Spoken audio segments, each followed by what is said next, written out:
Voilà, donc tey li ñu indi woon fii Thiès mooy dañu lancé benn campagne sociale 2023 boo xamante ne nii li ko undu mooy fexe ba taxawu population yi ci lu bari ci wàllu social. Donc ci campagne boobu nag lañ démarré woon distribuer ay moulins à mil, distribuer ay moto tricycle, distribuer ay moto pompe pour les inondations, distribuer aussi ay matériel de nettoiement, distribuer ay ordinateurs pour ay écoles. Donc distribuer woon aussi la dernière fois des casques pour des conducteurs de moto Jakarta yu nekk Diourbel. Tey ñu ni woon dañuy ñëw Thiès aussi de la même manière ñu wut ay casques donc distribuer ko ñi nga xamante ne ñoom ñooy yëngu ci wàllu Jakarta nekk Jakarta man. boo gisee ñu def loolu nag gis nañ ni sécurité routière dafa nekk problème boo xamante ni dafa nekk d'actualité ci biir réew mi. Parce que kenn ku nekk gis na ni weer yu weesu yëpp nit ñi dañ doon wax ci wàllu sécurité routière te comme gis nañ ñi dawal Jakarta ñenn ñi liñ ciy jot a am peut-être mën na leen a bañ a permettre ñu mën a jëndal seen bopp casque. bi ci des casque dafa baax ci kuy dawal moto Jakarta parce que moo la mën a aar ci lu bari. beneen bi mooy aussi jàpp nañ ni bu fekkente ne nii li ngay liggéey da nga ko bëgg te bénéfice yi nga ciy am mënoo cee jënd moto Jakarta casque. ñun buñ mobiliser woo mën nañoo fexe ba le maximum de jeunes ñu distribuer leen gratuitement ay casques pour ñu am protection d'abord mais ensuite pour ñu permettre leen à ce que ñu mën a épargner li nga xamante ni tey dañ ko waroon a jëmale ci casques yeeg yooyu. Donc campagne sociale la ñuy accompagner la jeunesse en général mais surtout ñuy accompagner ñi nga xam dañuy yëngu ci métier boo xamante ni ñoom la ñuy wax les conducteurs de moto taxi. À part li nga indi ni Thiès ministère ci bu am solo.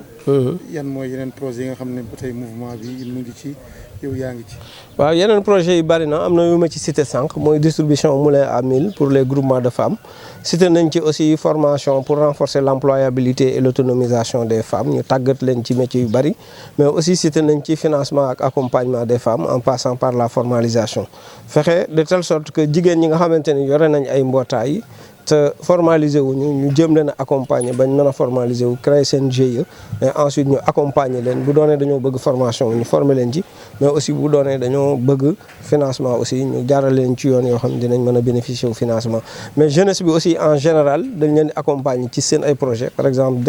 prochainement au niveau du ministère danañ lancer projet yu bari te wuute bokk na ci projet accompagnement des daara avec les ndeyu daara bokk na ci projet. accompagner ñi nga xam ne dañ jàng am ay diplôme di joxe ay cours à domicile mooy ay cours de renforcement ñooñu aussi ñu formaliser leen ba mu nekk loo xamante ni nii day mujj doon salaire par mois pour que ñu accompagner sénégalais yi nga xam ne dañoo bëgg def ay cours de renforcement te amuñu moyen fay parce que seen kër mooy demewul noonu bañ mën a jël ku leen defal renforcement ci biir école bi aussi amuñu luñ mën a fayee ba cours de renforcement yi ñu koy organiser ñu mën koo def ça veut dire que à ce moment là donc dina leen permettre à ce que ñu mën a suivre nekk au même niveau que yeneen xale yi loolu je pense que sous peu le ministre dana lancer programme boobu nga xamante ni programme la aussi bon nañu accompagner jeunesse bi en général mais li ñu jàpp ba jàpp mooy population yi dañu jar a accompagner surtout rawatina la jeunesse parce que ñu ci bari dañu am jom am fulla am fayda di daan seen doole di wut lu ñu yóbbu seen njaboot te état war na mën a am taxawaay boo xamante ni lépp lu ñu nekk rek war na cee mën a taxaw donc looloo tax tey ñu ñëw ak mesure sociale bi pour permettre leen à ce que vraiment ñu am outil de protection mais aussi ñu épargner leen jàpp bi ñu leen di jàpp bu fekkente ni dañuy dawal te amuñu casque. yaa ngi koy wax ci wàllu jigéen ñi accompagnement ci wàllu financement mais également ñoom it jox nañ leen casque pour la protection mais aussi accompagnement. ci wàllu renforcement de capacité mais également permis de conduire mais également financement pour ñenn ñi amul moyen pour am Jakarta mun ko am même bu fekkee dañuy daw di rembourser ndànk-ndànk. effectivement d'ailleurs acte boobu defoon nañ ko la dernière fois à Diourbel distribuer nañ fa ay moto tricycle parce que gis nañ ni bon moto Jakarta yi xaw naa bari te moto tricycle yi mën naa permettre à ce que ñu transporter ay biens mën naa permettre aussi à ce que ñu transporter ay personnes donc comme ni nga ko waxee dañuy xool toujours lan mooy contexte bi ak par rapport ak contexte bi lan mooy li nga xamante ni nii mooy doon besoin bi wax nga ko ci programme xëy ndaw ñi am na 20 000 bons de formation yoo xamante ni dafa jëm ci permis de conduire jàng code ak jàng conduire te loolu bokk na ci xëy ndaw ñi mais aussi waxaat nga ko sànq ci volet financement bi aussi DER mi ngi fi Promise mi ngi fi aussi dana accompagner jeunes yi jox leen ay moto pour que ñuy dawal di fay par ndànk-ndànk pour que au bout du compte ñu mën a am seen moto bopp parce que gis nañ ni aussi am na jeunes yu bari yore nañ moto mais en réalité dañuy daw di dàq dépense rek parce que moto bi ñu yore moomuñu ko kon ñooñ bu ñu demee ba mën a bénéficier wu soit financement wu DER wala financement wu Promise wala financement wu FONGIP day tax mbir mi gën a yaatu te loolu moo war a nekk taxawaayu état. français waaw y a pas de problème. asalaamaaleykum maa ngi nuyoo man maa ngi tudd Assane Digal di chargé de communication bu association des conducteurs de moto Jakarta de la région de Thiès et en même temps association chargé de com de la fédération nationale des conducteurs de moto du Sénégal. tey dafa mel ni am na lu leen indil. muy jëm ci wàllu casque ngeen war a sol. pour seen kaaraange. loolu ban impression da ciy def. mbégte bu mag ah mbégte bu mag boo xam ne la ci ñun doon mbégte ci bépp dawalkatu Jakarta fii ci Sénégal d'abord bala ñoo commencé ñuy santaat yàlla bu baax di julli ci Yonent bi sallallahu alayhi wa sallam di remercier ki nga xam ni moom mooy monsieur Modou Fall directeur de l'emploi. ñu koy remercier bu baax parce que tey li mu def ni lu fort la mënoon na état jox ko ni ko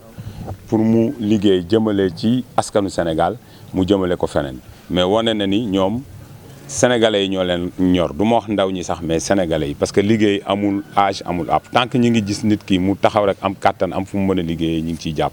tey bu ëlbatikoo nag tàllal loxo ñi nga xam ni ñooy dawalkatu Jakarta yi waxul yi ci Thiès waxul yi ci Dakar wala yi ci Diourbel mais dañuy yi ci Sénégal commencé ko fi nga xam ne mooy dëkkam ñu wane leen barki dem télé mu jox waa Diourbel ay casque jox leen ay matériel yu rafet ñu koy sante yàlla di ko sant moom aussi bu baax a baax su jëlee loolu indi ko Thiès di ko waajal ci yeneen région yi ñi nga nekk ci Sénégal mooy wane moom li nga xam ni pàcc bi ñu ko jox ci liggéeyam mi ngi koy doxal kon ñu koy santaat bu baax a baax ci turu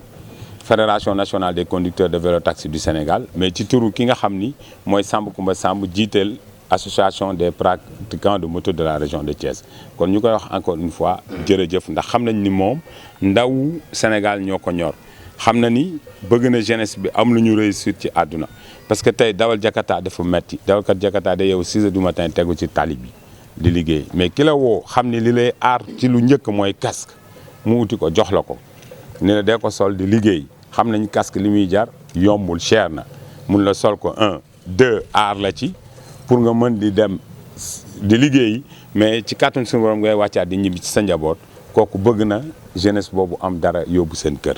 ñu ko ciy sant bu wér a wér a wér a wér di wax aussi gars yi que ni du lii rek moom il a plein de projets lépp luy projet état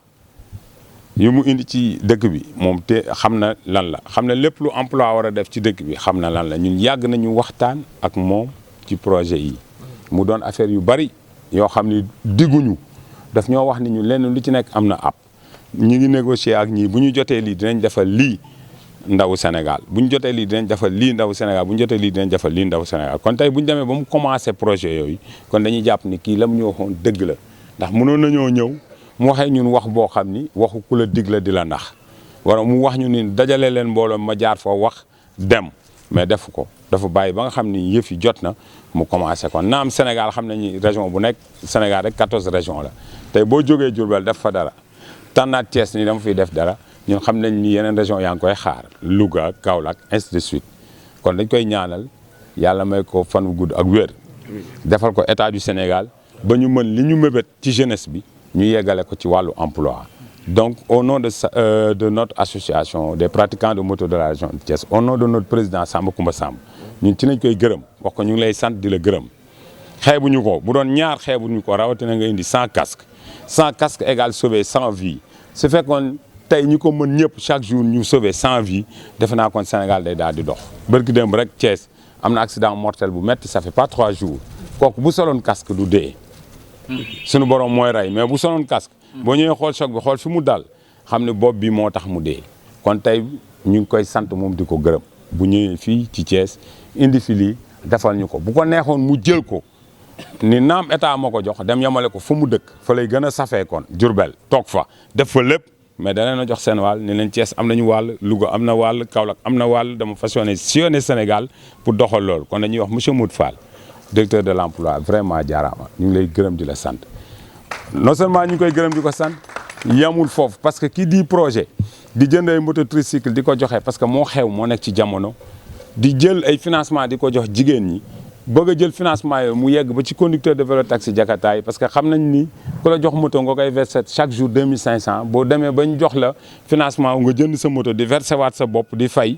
loolu mooy doon li la gënal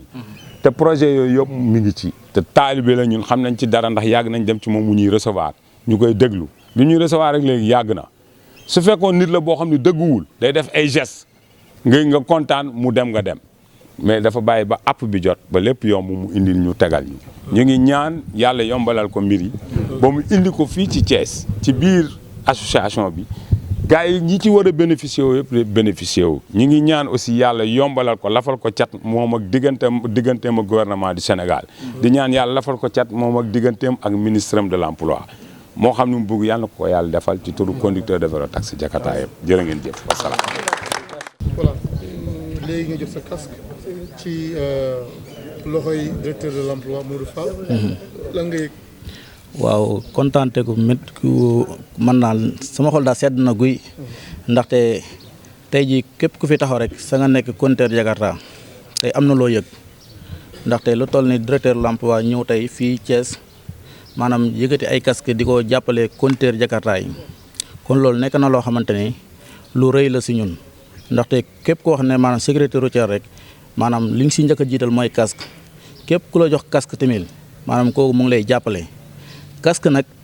dafa nekk loo xamante ni ñu bëri xamuñ valeur bi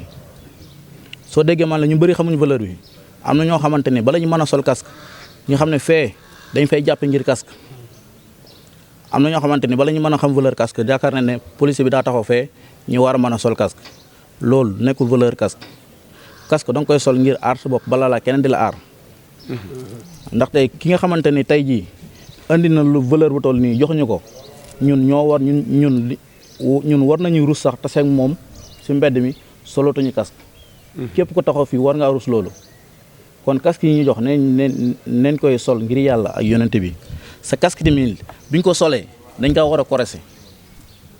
casque nga sol ko bàyyi buum bi muy lang muy mel ni nga dugg sa oto takk ko sa ceinture maanaam ñaanuñu ko yàlla bu problème amee casque bi nële lay dem dali kon casque su lii nii da si am solo kon ñu koy respecté bu baax monsieur le directeur ñu ngi lay sant bu baax di la gërëm si turu association bi ak si turu suñu président muy Samba Kumba Samb ak waa bureau bi ñi mu àndal suñu si tuddee ku si mel ni Bouna Seck nga xamante moo nekk vice président ak ki nga xamante ne mooy Assane Jigal ak Cheikhoura yóbbaale na mboolem ñi nekk si bureau bi. di sant bu baax tamit bépp chef de arrêt ñu ngi lay sant bu baax di la gërëm ndaxte président mooy suñu président waaye saa bu wootee chef de arrêt yëpp mobilisé wu ñëw. kon yéen chef de arrêt tamit ñu ngi leen sant bu baax ñi gën a xam ne maanaam ku ñu am mooy kan muy président mi ñu am ñu gën si mooy bu baax ñu gën koo xam bu baax maanaam lu ñu yéene lépp loo xamante ni maanaam bëgg na Jakarta man yegg sa kanam rek Jakarta bëggul lu mu yéene boppam pour yegg sa kanam rek président jiitu na ko si ñun loolu xam nañ si dara lépp lu Jakarta man yéene boppam rek président jiitu na si kon ñu ngi koy gërëm di ko sant bu baax taxawaayam si Thiès. Voilà, je suis Modou Fall, je suis le directeur de l'emploi au niveau du ministère de la Jeunesse, de l'Entrepreneuriat et de l'Emploi. Vous êtes à Thiès, peut-on savoir pourquoi? Voilà, nous sommes à Thiès aujourd'hui dans le cadre de la campagne sociale 2023 que nous avons lancée. Nous avons lancé ça dernièrement à Diourbel, où nous avons eu quand même à faire beaucoup d'activités sociales. Nous avons eu à distribuer des mototricycles, des motopompes, mais aussi du matériel de nettoiement. Nous avons aussi distribué des ordinateurs à des écoles. Donc aujourd'hui nous sommes venus à Thiès, donc c'est notre deuxième activité pour les conducteurs de moto Jakarta parce qu'on avait distribué à Diourbel aussi des casques. Nous sommes là aussi pour distribuer 100 casques aux conducteurs de moto Jakarta en passant par le canal de la fédération dirigé par Samba Kumba Samb qui est ici à côté de moi. Donc pour notre ministère aussi, nous qui avons en charge de la jeunesse, nous avons beaucoup de projets pour l'année 2023 qui visent à les accompagner, aussi bien pour la formation, le financement que la formalisation. Nous accompagnons aussi les groupements de femmes qui ont besoin d'être assistés dans le cadre de l'autonomisation des femmes. Donc pour cela aussi, nous avons beaucoup de projets. Pour 2023, nous allons accompagner les Ndayou Dara avec un projet d'accompagnement aussi des Ndayou Dara, les Dara en général. Nous avons aussi un projet d'accompagnement des jeunes diplômés qui sont dans le renforcement, le soutien scolaire. Donc je pense que les jours à venir, le ministre va lancer ce grand projet pour accompagner les jeunes diplômés qui sont dans le soutien scolaire, dans l'accompagnement des élèves qui ont besoin de renforcement et qui n'auront pas la possibilité de payer pour avoir ces cours-là. Donc en question d'équité, nous allons faire de telle sorte que ces jeunes qui n'ont pas les moyens quand même puissent bénéficier de ces cours, soit au niveau des établissements ou bien au niveau de leur domicile. Certes, vous avez fait un bon par rapport à la sécurisation, à la sécurité des usagers, des transporteurs, des conducteurs de moto Jakarta, mais un métier où ça donne beaucoup de jeunes qui n'ont pas de moyens, mais aujourd'hui qui se trouvent ce moyen de transport pour souvenir leurs besoins, mais également aider leur famille. Est-ce que vous êtes prêts à les accompagner financièrement sur le côté de la formation? Nous allons continuer l'accompagnement parce que dans le cadre du programme qu'on appelle le programme d'urgence pour l'insertion socio-économique et pour l'emploi des jeunes, qu'on appelle Xëy Ndaw Ñi, nous avons dans le pilier formation, avec le 3FPT, nous avons 20 000 bons de formation que nous allons faire et assister ces jeunes qui ont besoin de permis de conduire. Donc ça, c'est dans ce volet formation. Dans le volet financement aussi, avec l'ADER, nous allons financer des jeunes qui ont besoin de matériel, qui ont besoin d'équipements, qui ont leur projet personnel et qui nécessitent quand même un accompagnement financier. Au niveau des femmes aussi, nous avons les groupements de femmes qu'il faut accompagner, assister, qu'il faut former, s'il faut les former. S'ils ne sont pas aussi formalisés, essayer de tout faire pour les formaliser. Donc c'est pourquoi aujourd'hui nous sommes dans cette logique d'accompagner la population en général et plus précisément les jeunes et les femmes qui ont besoin quand même d'assistance et de soutien. Et nous sommes là à leur côté pour leur montrer que l'État est disponible, l'État est là pour leur soutenir. Donc quel que soit leurs besoins, quels que soient les services dont ils ont besoin en général. Je rappelle aussi que dernièrement, nous avons distribué des moulins à mil à des femmes. Nous avons distribué aussi des mototricycles parce que nous savons qu'aujourd'hui aussi les mototricycles sont très prisés parce que ça permet à la fois de transporter des biens et des marchandises. Donc aujourd'hui avec la fédération, nous sommes ici pour ce premier acte qui consiste à distribuer 100 casques donc aux jeunes conducteurs de moto Jakarta qui en ont besoin parce que souvent, s'ils n'ont pas ces casques, ils sont victimes de tracasseries et ils sont obligés de payer pour pouvoir se libérer. Donc, et aussi, ils ont besoin de casques pour leur propre sécurité parce que la sécurité routière quand même est d'actualité au Sénégal. Mieux vaut prévenir que guérir. Donc, nous sommes dans cette logique pour leur permettre de se protéger. Mais aussi, comme la majorité d'entre eux n'ont pas les moyens pour acheter les casques, parce qu'ils n'ont même pas les moyens pour acheter leur propre moto. Donc ils sont de jour en jour, ils sont derrière la dépense quotidienne. Donc nous serons là pour les accompagner. Je rappelle aussi que l'État dispose de mécanismes de financement. Nous avons Promise, qui est donc un fonds de financement islamique qui permet de distribuer des matériels, de financer des jeunes en leur donnant directement le matériel. Nous avons le fonds JIP aussi, nous avons l'ADER, comme je l'ai dit tout à l'heure, qui accompagne les jeunes et les femmes dans le cadre du programme Xëy Ndaw Ñi. Merci, président. Merci. Souvent, voilà. Ok, je fais comme ça. Ni baax na. Ok.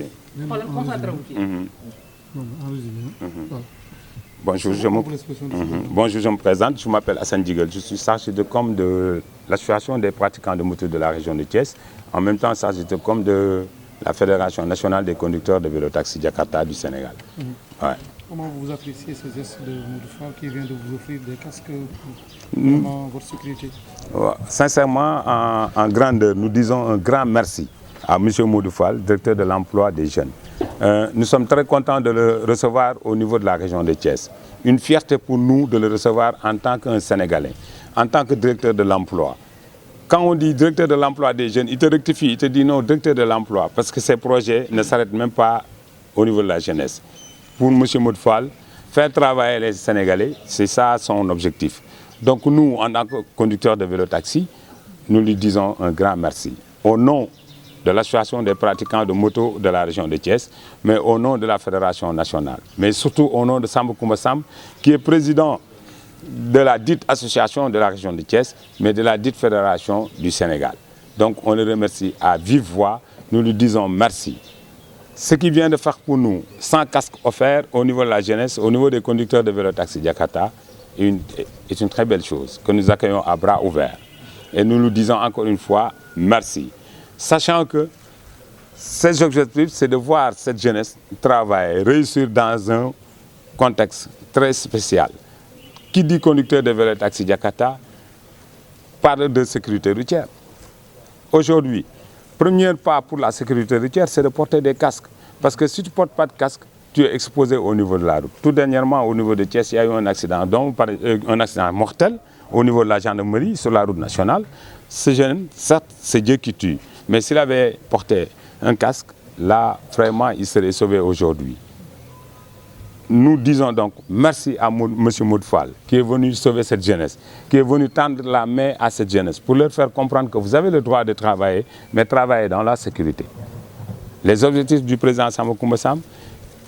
c'est à chaque instant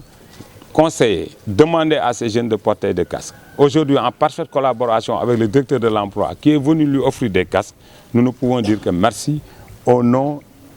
de l'association des conducteurs de vélo-taxi de la région de Thiès, mais au nom de la Fédération nationale des conducteurs de vélo-taxi. Nous disons merci et bravo à M. Modou Fall, bravo à son ministre, mais bravo aussi à l'État du Sénégal. Parce qu'aujourd'hui, s'il arrive à faire tout ça, c'est parce qu'il a été ordonné, il a eu des conseils, il a eu des ordres venant directement de l'État.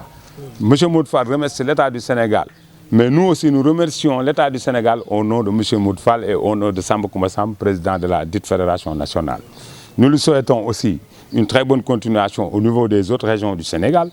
On a dit par exemple Kaolack et la maison mère, il y a Louga qui l'attend, il y a Fatick, il y a autres régions. Nous lui souhaitons une très bonne continuation. Et nous lui disons aussi une chose, d'être rassurés. Désormais, il verra que les Thiessois ont reçu des casques, mais ils vont les porter pour leur sécurité. Et on le remercie vivement parce que c'est quelqu'un qui porte plusieurs projets pour cette belle jeunesse du Sénégal. Il nous a reçus dans son bureau. Il nous a beaucoup parlé sur beaucoup de projets et nous souhaitons voir tous ces projets arriver dans l'avenir au niveau de cette belle jeunesse thiessoise. On le remercie à vive voix au nom de Samba Coumba Samb. Merci beaucoup. xam ni lii ñu ko jox yan la boo xamante ni diis na ci moom day jàpp ni 100 millions yi mi ngi mel ni koo yan saakub ceeb day diis ci moom waaye ki nga xam ne naruta liggéey boo ko joxee 100 millions bu duggee ci biir néegam li muy def mooy fecc ba daaneel daan naa fay samay bor naa def lii naa def lii naa def lii naa def ko narul liggéey kon lu ñu am yéene jàppale leen ndimbal na ca fekk loxo borom ndimbal na ci fekk loxol borom kon jàpp naa ni mën nañoo ànd liggéey mu am réussite ba nekk exemple modèle ci biir Sénégal mais ci kaw fulla ji ak fayda ji ak Pastef ji yéen seen bopp ngeen def ko ci bu ngeen ko ci defee yàlla mën naa def ñu jox leen ndimbal jàppale leen ci loo xam ne ngeen nekk exemple kon formalisation mooy jiitu fexe ba formaliser kuréel yi def ko benn kuréel ñu ànd liggéey ñii di liggéey ci lii ñii di liggéey ci laa li ci topp mooy formation bi formé ci éducation financière formé ci transformation comme yéen ni ngeen koy defee ñi def fruits et légumes ñi def céréales ñi def saabu ci loo xamante ni nii bu amee dana mën a am commercialisation bu am solo wut say fra tëju ci sam néeg defar say jus di ko jaay noonu ci koñ bi foofu rek la yem il faut li ngay jaay tamit nga am autorisation bu lay permettre nga mën koo jaay nit ñi ñu mën koo jariñoo parce que li ngay jaay bu doonee da nga defar sa buy sa bisaab noonu da ko jaay d'accord ñaata at a ngi nii suñu yaay yi ak suñu ay waajur di fi defar ay radeek ay li ko jaay ban changement la am amul benn changement liggéey day laaj organisation ça veut dire que bu boobaa nag produit yi ngeen di defar mais da ngeen di am fra li ñuy wax fra day am ça veut dire que autorisation boobu ngeen di am mooy tax tey foo demee ci select bi wala nga dem ci EDK bi wala nga dem ci Auchan bi boo demee fekk fa say produit mu doon mbégte ci yow ñu exposé ko mu doon des produits de qualité yoo xam boo ko gisee kontaan bu ko ñeneen gisee aussi kontaan loolu mooy liggéey am ay produits de qualité yoo xamante ni li ngay defar am nga ci autorisation bu tax nga koy defar de telle sorte que bu génnoon Sénégal sax dem France wala mu dem Italie wala mu dem Gabon wala mu dem Guinée Conakry nit ñi danañ ko gis ni lii kat produit de qualité bëgg nañ ko donc loolu moo mën a jariñ nit ñi loolu mooy deuxième étape bi troisième étape bi mooy financement parce que financement li tax mu am solo mooy kiy produire damay expliquer ki ñu war a financer dëgg ci li ma jàpp man sama xalaat mooy ki nga xamante ni nekk na ci dara di produire di yëngatu mu dem ba ci yàgg yi jàpp ni moom ay client am dafa bari demande bi bari na ñu ngi koy woo Italie di ko laaj ñu ngi koy woo France di ko laaj ñu ngi koy woo Gabon di ko laaj ñu ngi koy woo Casamance di ko laaj ñu ngi koy woo Touba di ko laaj ñu ngi koy woo Tivaouane feneen ak feneen di ko laaj ba loolu ni danañ fexe ba jël ci téeméeri jigéen kenn ku nekk ñu jox la 100 000 téeméeri jigéen kenn ku nekk boo ko joxee 100 000 téeméeri jigéen kenn ku nekk boo ko joxee 100 000 loolu 10 millions la mais loolu nag dafa laaj liggéey parce que dafa laaj recensement il faut nga recenser téeméeri jigéen ñooñu xam ñan la il faut nga recenser leen mais nag comme xalangu dajul suuf li ma bëgg a wax mooy téeméeri jigéen ñooñu mënul génn téeméeri jigéen ñi nga xamante ni ñenn ñi ñu ngi fii. ci groupement bi. waaw mënul génn téeméeri jigéen ñi ngi ci groupement bi. mënul génn ci ñooñu. mënul génn ci ñooñu parce que mënuñoo régler problème mu Sénégal barki démb dama wax benn waay ma ni ko barki ñu dégloo tuuti mu daaneel. damay daaneel rek barki démb dama wax benn waay ma ni ko directeur de l'emploi waaw mais nag na ñëpp xam ni mënuma régler problème mu sénégalais yi mënul nekk muy benn parce que ma ni ko yàlla suñ borom ñun ñëpp moo ñu sàkk yàlla mi ñu sàkk doomu aadama ñu ni moo ko gënal ci ñim sàkk ñëpp mooy seetaan nit ku xiif doomu aadama bu xiif kii xiif ba génn àdduna comme yàlla moo seetaan loolu tey mu ni doomu aadama ko gënal ça veut dire que loolu nit waxaale wuñ ko kenn mënul régler problème mu nit ñi àdduna du àllaaxira nous ne sommes pas au paradis fii nit ñi danañ feebar am jafe-jafe faju nit danañ toog bëgg a liggéey duñ ko man nit dana toog bëgg ci lum jàpp du ko man nit borom këram dana nekk ci këram du am dépense mu muñ ko ainsi de suite yooyu jafe-jafe àdduna la il faut nit ñi di ko nangu ci dal il faut nit ñi di ko nangu ci tey te xam ne warul tax ñuy xiiroo warul tax ñuy xeex warul tax ñuy ŋaayoo warul tax ñuy dugg ci violence parce que mbiri jamono la mbiri àdduna la ndax li tax mu nekk mbiri jamono nekk mbiri àdduna mooy da ngay seen ku am ba ci yàgg mu ñàkk nga seen ku ñàkk ba ci yàgg mu am loolu nag comme mbir yàlla la il faut tamit li doon mbir yàlla ñoo xam ne lii mbir yàlla nañ ko tënk foofu waaw c'est bon merci DJ voilà nañ ko tënk foofu may leen ko mu tënk mu leer. voilà nañ ko tënk foofu mu leer léegi fi may terminer mooy li ma wax lii lépp non dama ni li ma wax lépp tam jëm ci ndimbalu état la maanaam li may wax yéen ay sénégalaises ngeen ci réew mi ngeen bokk lépp lu ñuy joxe ci réew mi war ngeen cee mën a am ndax sénégalais warut a gën moroomu sénégalais kon lu ñuy joxe ci réew mi war ngeen cee mën a am ci kaw ngeen tegu ci yoon wa tax ngeen mën cee am mooy yoon wi ma leen wax sànq loolu mbiru état la waaye nag ci suñu mbiru bopp man j'ai groupement yi fi nekk kenn ku ci nekk tey dinaa la jox 100000 jàppale la ko donc loolu moo nekkoon kàddu yi jërëjëf asalaamaaleykum. ndeysaan daal di wax seen bopp di